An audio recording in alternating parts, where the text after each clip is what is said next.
we have an Izzet Mirror here, two Murktide decks going off. Mark Stanton, who we saw play against Mason in that winning in, I think, for day 2 yesterday. Other game here over TJ Radishak, also on Izzet Murktide. It looks like Mark is pulling pretty far ahead with uncontested Ragavan hitting consider. In your experience, how often does Ragavan go uncontested and then run away with the games in these mirrors? Not very. Like, just between the bolts, the shredders, even something like Counterspell, which doesn't feel great to use on Ragavan, I would say generally not very often. Yeah, it seems almost more likely to happen at this phase of the game, once both players have kind of traded off everything, versus the turn on Ragavan that doesn't die and then just wins the game out by itself. Ooh. TJ rallying back with Shredder into Dash Ragavan, hoping for a good one, obviously. Would you say that dashing Ragavan every turn with Ledger Shredder is a combination of sorts? I would say it's a combination because basically Oh, you probably won't run out of Shredder triggers, is my suspicion, if that happens. And the only thing nicer than casting Iteration in this deck is casting Iteration off your opponent's deck.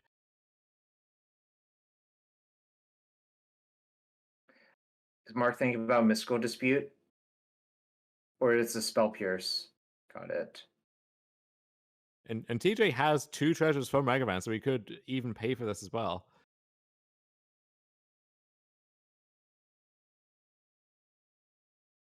I think it's pretty hard not to pay here. Like,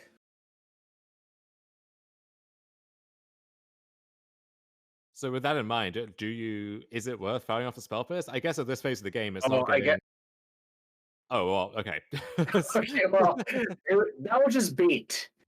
The iteration was bait. Yes. So we can actually confirm what our top 4 is going to be. We have Living End, who I think Daniel Buchanan, who was either first or second seed coming in. So fantastic performance in the Swiss, and then has continued that in our bracket so far. Hammer, we have the 4-color deck that we just saw, and then one of these 2 Murktide players will be joining them in that 4th position. Yeah, so with regards to Murktide, it's obviously a mirror match. I do think the devil is in the details with regards to deck construction. I think Ledger Shredder is one of the better cards in the mirrors just because of the sizing issues. And also, if both players have Hearse, I think one of the ways that you can actually like make meaningful progress is Ledger Shredder instead of having to rely only on Murktides. Yeah. There is this trade-off between usually the other threats also kind of locked in, and then the question is, what is the combined count of Ledger Shredders plus Motides, and how do you split those up? And so both of those cards, I think, are fantastic in the mirror, but have their own kind of different strengths and weaknesses to them. As for sideboard cards that could come in, you mentioned Unlicensed Hearse, a pretty common one. What about just other forms of interaction? So we see like Minor Misstep in some lists, there's Mystical Disputes, there's a lot of the kind of soft or conditional answers to things. Where do you stand on each of those? Not a huge fan of Minor Misstep in these mirrors. I think it's too narrow. Like basically, the cards you're catching with that are Consider, Spell Pierce / Spell Snare, Lightning Bolt, Ragavan, DRC, which sounds like a lot, but keep in mind you have to have it in a time-sensitive frame for most of that.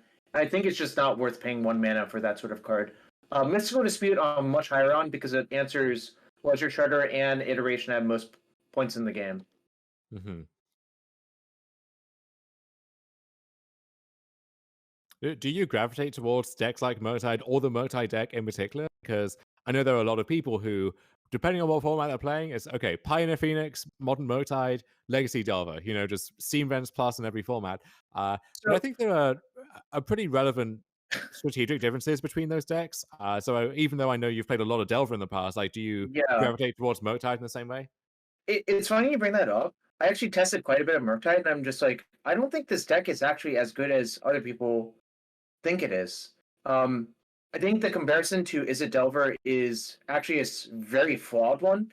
For me, it plays sort of like a weakened Psychotog deck, which is kind of funny to say, but I think a lot of the time if you deploy your Murktide and just be like, okay, it's okay if it gets killed, you actually lose a lot doing that.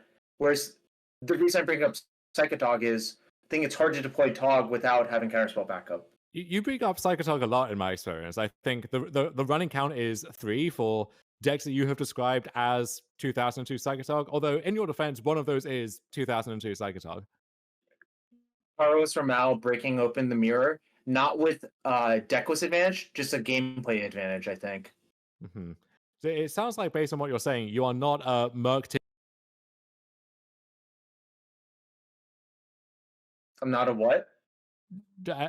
Don't worry about it. I just say things sometimes. Anyway, so we will be getting you game 2 of this mirror here between Mark Shannon and TJ before two, or game 3, excuse me. Mark back Mm. on the play for this decider.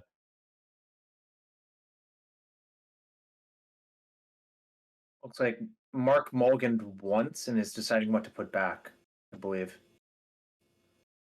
Circling back to that earlier topic, how much weight do you put on the possibility of, let's say, on the play, Toman Ragavan in your? Um, I'm trying not to keep a hand that can't answer or try to block a turn on Ragavan. So it means basically I'm narrowing my keepable hands to probably either having Bolt, Heat, Ragavan, or DRC in them. Does that change if you're on the play and you don't have one of those, but you have a Consider, you have a little more room to dig for that, or Ledger Shredder or something? Sure. But I think that's fine. But I do think TJ's hand had an Unholy Heat. So, thumbs up, keep. And I think one virtue of the multi deck is there's no lights out sideboard card the way that Blood Moon is against some combo decks or stuff like that. But if you really want to prepare for the mirror, are there more drastic take? So I think the card we're about to see in Unlicensed Source is as close as possible to a true hate card because it just makes it very difficult to deploy Murktide Region. I think the comparison of Legacy Delver versus Izzet Murktide in these formats, I actually think Murktide is the prize in these mirrors.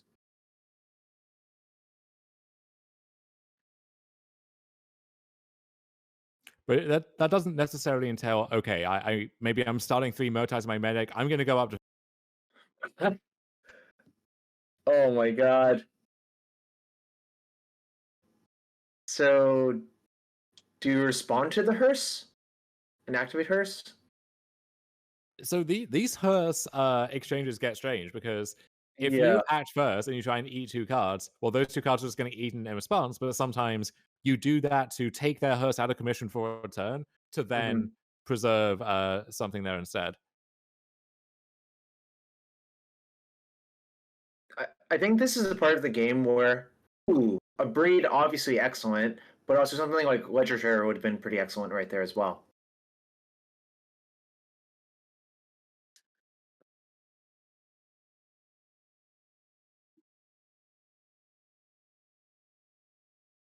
And a Braid usually not an inspiring card in this matchup, except for the presence of Unlicensed Hearse, which is one of these game breaking cards, and so you kind of need some amount of answers to that, I think. I'm kind of interested to know what Mark sided out to have both Hearse and a Braden deck and Counterspell still in. I think it's a point of contention of how many Counterspells, how many Murktides, and other things like that you should leave in your deck in these mirrors. Where do Counterspell you land Murktide. on where do you land on that yourself? Uh, it's complicated, which is a cop out answer, obviously.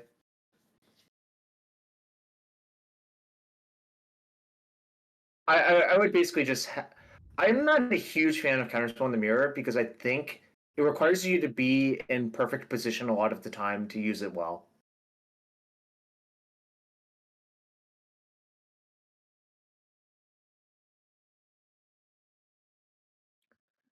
But yeah, I think this is going to be a difficult game for TJ because I think basically every Murktide he draws is a completely dead draw, whereas at some point Mark just might get to attack with like a 15-15, unlicensed hearse.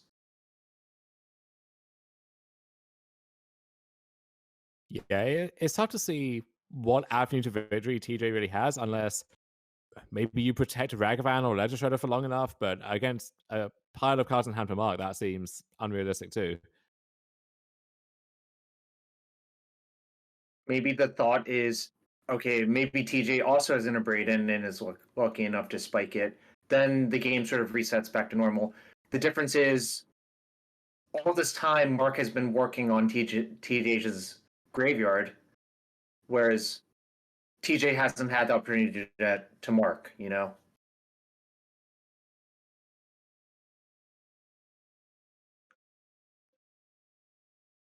Here's a Shredder. That's one of the few cards that does not give a damn about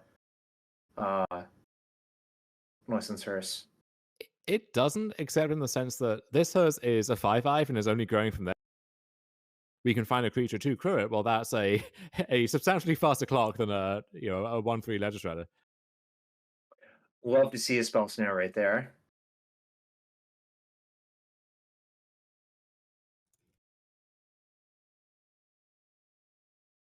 Was that a Ragavan drawn?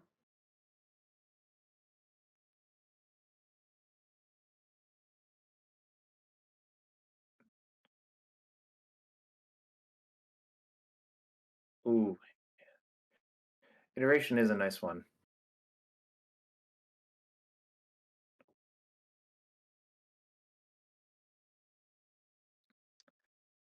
But a lot of information, I think Mark has gathered a lot of information about TJ's hand right here. You can basically write off Mystical Dispute right here because it seems maniacal not to dispute. So if you find a Murktide in those top three, I think you're pretty safe to play it, assuming you have enough cards in the graveyard.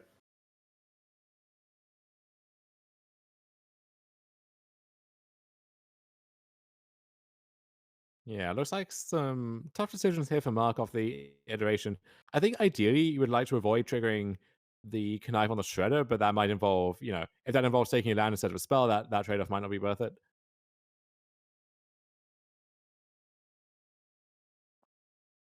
So it looked like Shredder, Shredder, Bobble were the hits. So you couldn't avoid it. Okay. Like, And at I that think, point, yeah, let's yeah, just get our own just shredder in there. yeah, just bite the bullet, let your opponent connive, because I think giving up a card to deny your opponent a loot doesn't really make a lot of sense.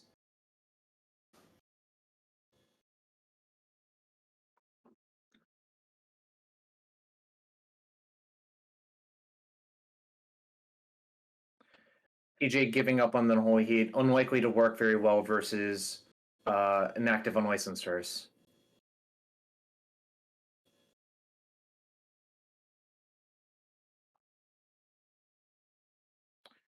Okay. Lightning Bolt? No. Control Z?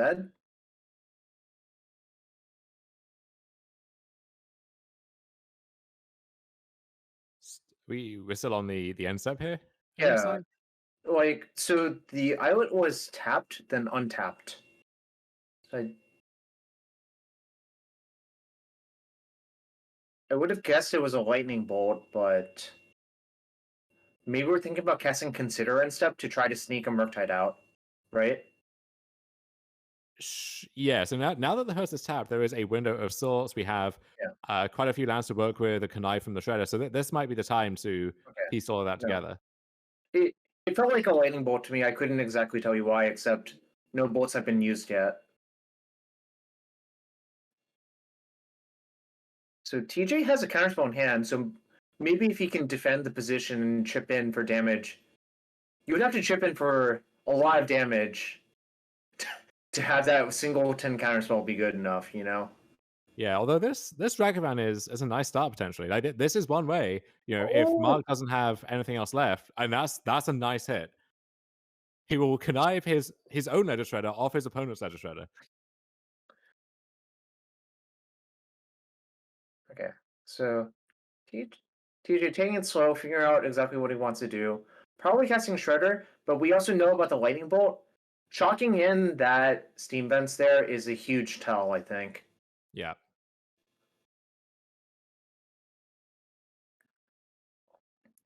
Land down.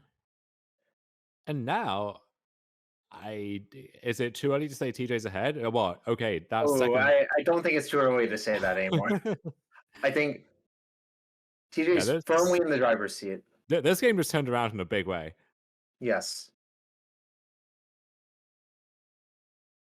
And while Mark's house is tapped, we're going to use that opportunity to eat some cards from his graveyard. And finally, Ragavan back to the hand after a very eventful and very important turn for TJ. So TJ's last few cards are Ragavan and Counterspell, but he chooses not even to leave it up because, like, okay, what can you even do that's threatening here? Like, I think TJ's logic is you can't really actually threaten me very much, given what has happened the last few turns. Yeah, I guess iteration might be a little annoying, or I guess if Mark played a Murktide, but by deploying the Hearse, you get to shrink that preemptively anyway. So yeah, so I like just tapping out there, just deploying all these threats on the table.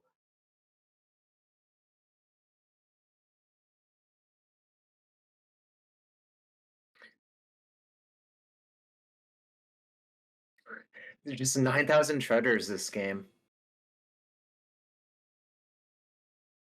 Okay, so out of player, non out of player. We will connive first twice, or Yes. connive twice first, and then Mark will finally get to connive himself.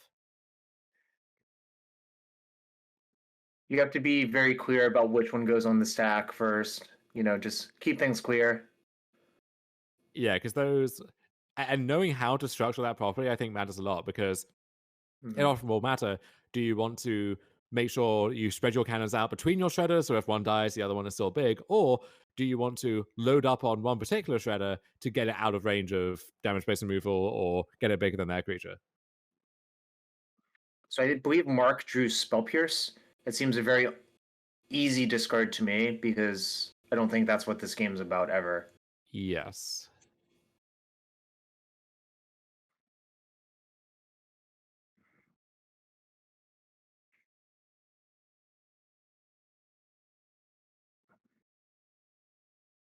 Okay. So I think the interesting question from my perspective is, do you try to get lucky and force through 2 7-point hits with the hearse? That might be the most obvious route to victory at this point, because Mhm. if you get the first hit in, TJ is kind of in the abyss, right? Where every future hit needs to be blocked by something. But also, like, trying to block the board state's kind of a mess for Mark, right? Like, your creatures can't actually block. Uh, it, I mean, the weird thing about Shredder is because there's such a big difference between its power and toughness. Often, if Shredders are staring at each other across the table, they just neither player has good attacks or good blocks, so Mm. they just kind of sit there. And then with Mark having the big hearse, maybe there's a case for kind of turtling up a little bit. Um, That, so I think he was like, "Oh, exile yourself," and he's like, "Wait a sec," because I think TJ being exactly 13, I think moves the needle a lot in terms of that. Then you open up double bolt as an out. I think just attacking is good because I don't see how you rescue this board state otherwise. yeah, you could sit back on the theory that if you leave up Shredder and Hearth, the Ragavan can't connect, and then you have uh, maybe you can turtle up a bit. I think though that TJ has as many good top decks from this position as you do, and you're tapped out this turn. So if TJ just draws an iteration or something, then he moves quite far ahead again. So yeah, I like this. That's Yes, I would 100% do this. I think playing to win rather than playing to not lose makes so much sense.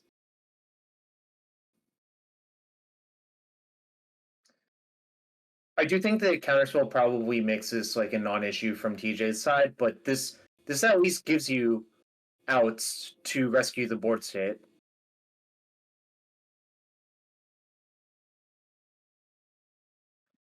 I guess rescue the board state is a very weird way of putting it.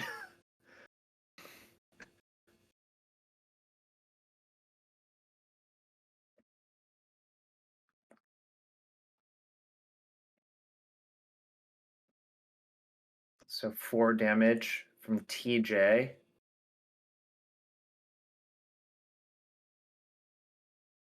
Any snuff outs in chat? Wrong format, right? Hitting an opposing Ragavan. Do you want to cast that to connive? Is the question. And so it looks that like is funny.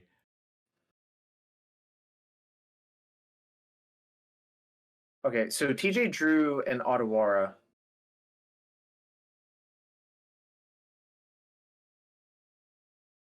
So that might, I mean, yeah, that blunts any attack from a hearse, no matter how large it is. Right. So don't want to Yeah, say that it's that locked up the game, but that is a very nice safety blanket. I think the way that it could go south for TJ is if TJ decides to use Otawara and Mark randomly has 2 bolts in hand. But I think maybe you can write off Mark having a bolt because I think a bolt would have been used on one of the shredders at some point. Maybe not. Maybe there wasn't actually a good timing window. Yeah, if a bolt gets drawn now or one turn either way, then it probably is just chilling for now. Interesting that this bauble is not getting cracked. Yeah, I was thinking that too. I think I would just crack it and just try to, try to get lucky.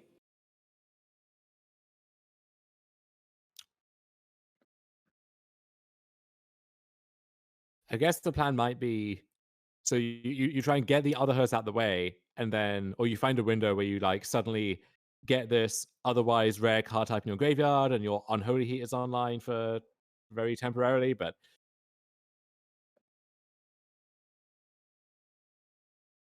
It seems difficult to me, but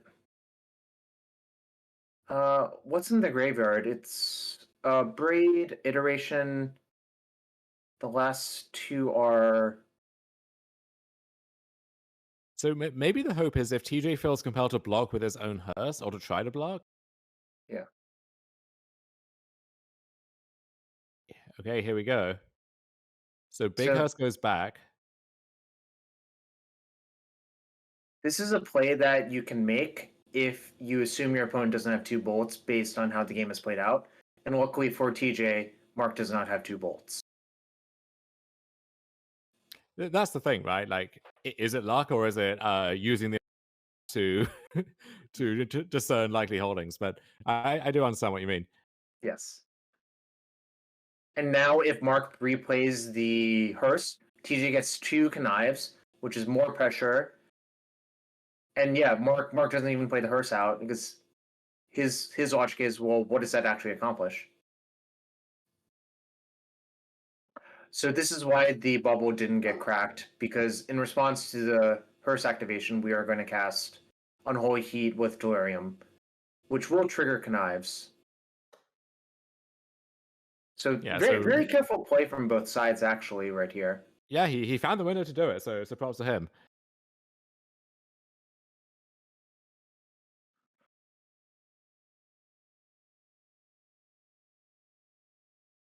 So 3 connives are in the stack. TJ's will resolve first because of Apnap.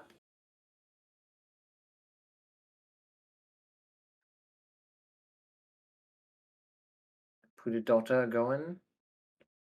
And what else? Power Bluff. Okay, so a bunch of lands where we did it away.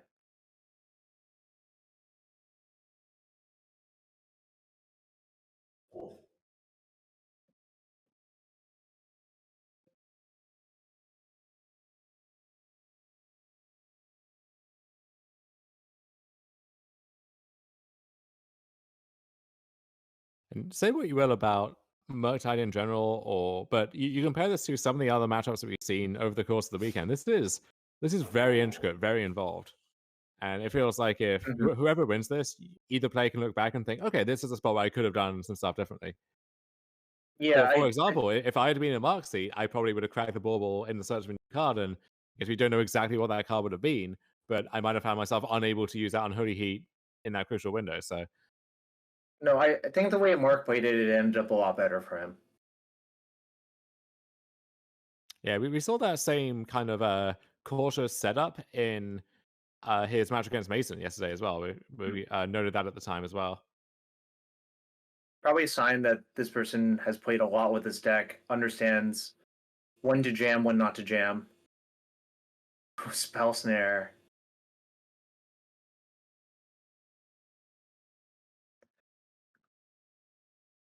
Two Counter connives. spell, trigger, trigger, trigger. It's really hard to miss your own connive when your opponent is just announced theirs, right? Like, I would say it's virtually impossible. I wouldn't put it past me. I'm not going to attempt fate like that. Oh, I also wouldn't put it past you. Thanks, Jarvis. You fell into my trap, Dom. I lost 5 life. Hmm, I see. Anyways, Connive is resolving.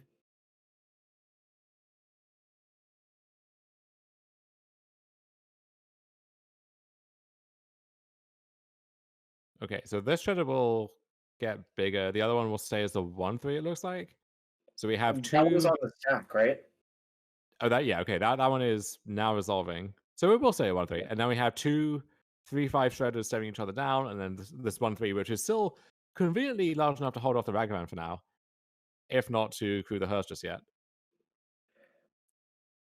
It is a little bit interesting that TJ didn't main phase activate the hearse, but I guess that's as a blocker for Ragavan potentially. Yeah, if the big shredder gets dealt with somehow, then I would just be kind of worried about a Murktide by this point. yeah, despite hearses on both sides having a big impact in the game, either player at this stage could just draw a Murktide region and just make a bigger fly than anything else on the board. And something I didn't really get to finish my thought earlier was it's kind of funny the dynamic in this mirror. Murktides are basically impossible to kill once they get to 7/7, whereas in Legacy they're very easy to kill because of Pyroblast. So the prize in Legacy is actually Expressive Iteration, but in this format the prize is actually Murktide Regent. Yeah, in modern, you have to deal with the Murktide as you find it on the board, and so often that means just Unholy Heat plus something else, or you trade it for a creature plus a burn spell, and it usually gets 2 casts instead of 1. You can't just cleanly answer it for 1 mana instead. Yeah, so this is funny. Despite TJ having a unlicensed source, this is still a full powered Murktide region if it resolves. And at that point, if you want to eat away at the graveyard further, you kind of have to get instants and sorceries now, otherwise the Murktide just gets even bigger once it does resolve. TJ's hoping to draw Mystical Dispute if it's even in his deck.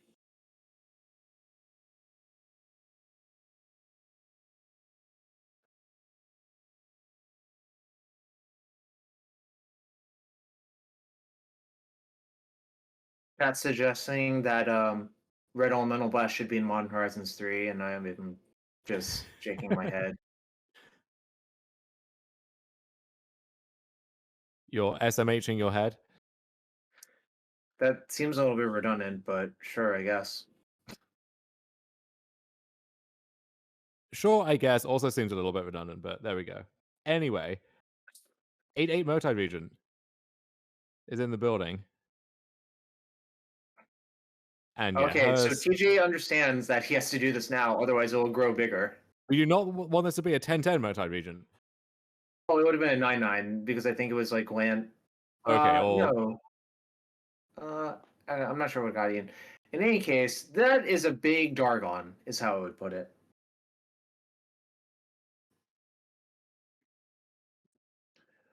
So I think you can track the history of this game sort of turning for Mark slightly when the attack was made, and then a lot of stuff happened, and then now we're here. Oh, well, I guess. Huh. a true mirror match is unfolding before our eyes here. Yeah, but I like TJ's position here because all of the instance where he connives away, he can use his hearse to pump up the Murktide. Yeah, so he can now grow his own Murktide on demand in a way Mark simply can't. Yeah. I do think does Mark have Ottawa in hand? It looks like it, right? Okay, so TJ is a 5. It's worth noting. So if we can get that shredder to 5 power somehow, that's 2 lethal attackers. But then even then, there's 4 flying blockers. So that doesn't seem like it's going to be enough.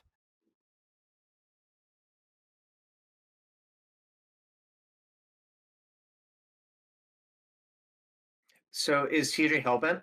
Yes. So we're just milling cards to see if we get counters on our thing. Yahtzee! Yahtzee!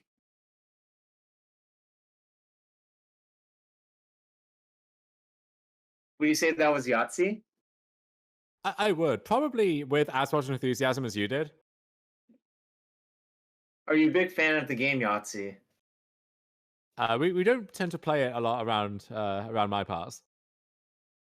Would that be Toronto, Canada, or London, UK? Yes. So Mark will untap for what could be his, probably not his actual last turn of the game, but we're getting awfully close to that.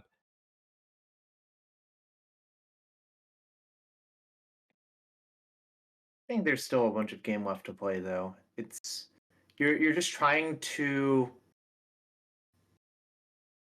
The problem is if you use your entire turn to auto war the Murktide, I think you could just lose too much tempo and die to the Shredders on the way back.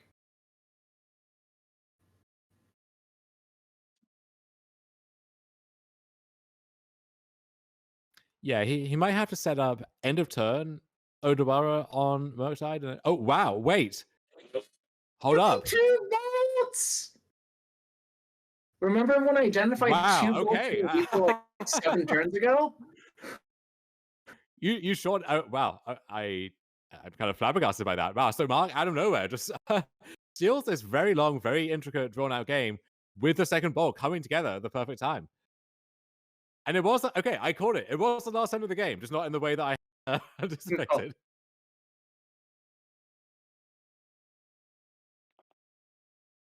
Yeah, that was a fun game to watch. I'm Yahtzee! Wow. Okay, so we're back here. Still trying to process what we just saw there. So we knew that one of these two multi decks would be going forward to take the battle to Living End and Four Color in and Hammer in the top four bracket, and now we know which multi deck it is, and it's going to be Mark Stanton's. Yeah, I think both of those players, I honestly can say, I think they played super, super, super well that match. Very, very long game, very intricate, so many decisions. It was just great to watch.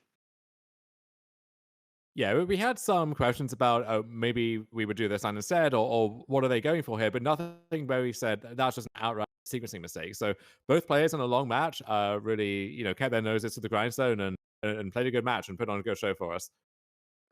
Yeah, I would say I think both those players, they just show that they really understand the deck super well. A lot of back and forth, a lot of timing of tempo, not to be unironic with the use of the word.